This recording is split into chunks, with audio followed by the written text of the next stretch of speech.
네, 여러분들이 이제 성경을 읽고 이제 신앙적 열심을 가지면서 한 번쯤은 생각해 볼 만한 그런 내용입니다.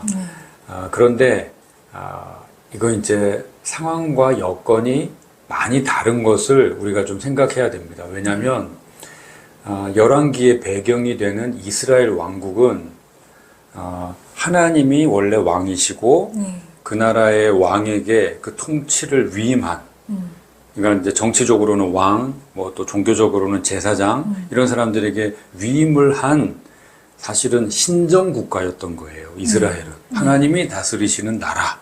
그러니까 당연히 국교가, 뭐 요즘으로 하면 기독교. 그러니까 국교가 하나님만을 섬겨야 되는 거예요. 그리고 다른 걸 섬기면 율법으로 이제 제재를 가하는 법이 그런 나라였던 거죠.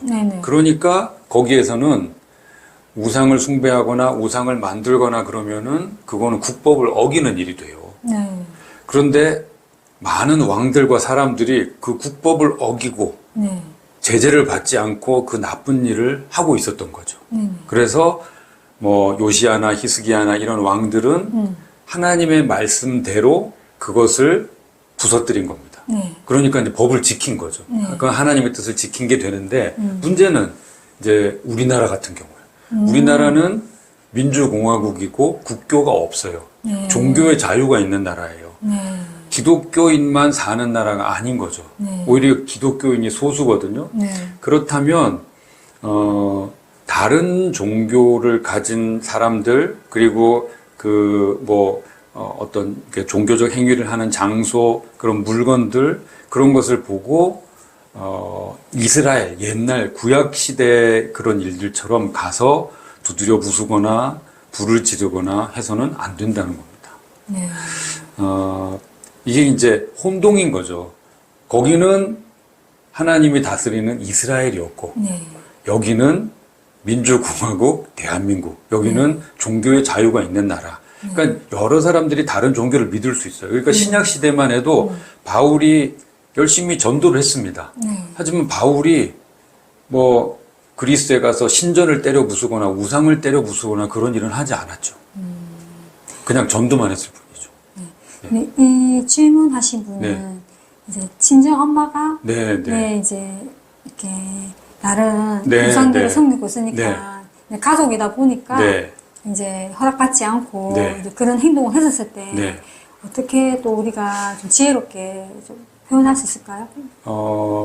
그러니까 가족의 복음화를 위해서 참 마음이 안타깝고 또 이제 그런 일들이 뭐 이제 그 타종교를 믿는 어떤 도구나 이런 것들이 이제 우리 가족을 이제 그 기독교로 신앙을 갖게 하는데 어렵게 장애물이 된다 하는 이제 이런 생각을 가질 때 빨리 없애고 싶은 생각이 들 수 있습니다. 하지만 말씀드렸듯이 그분도 그분의 종교를 가지고 있고 이제 바꿔 생각하면 그분이 막 성경책 불태우고 다 찢어버리고 그러면 우리가 얼마나 마음이 아프겠어요. 똑같은 거거든요.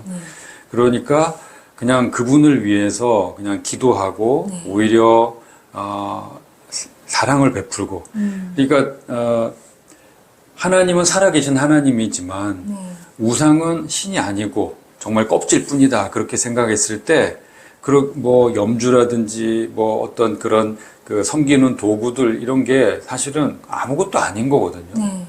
거기가 무슨 뭐 영험하고 거기에 뭐가 얽혀 있고 전혀 그렇지 못합니다. 그러니까 그것을 가지고 어떻게 하면 우리 가족이 신앙을 갖겠지 그렇지 않습니다. 그러니까 오히려 더 넓은 예수 그리스도의 사랑으로 베풀고 그리고 우리는 그분의 영혼을 위해서 하나님 앞에 간절히 간구하는 그 일이 가장 좋을 것 같습니다. 그렇게 지혜롭게 하시면 좋겠네요. 네, 맞아요.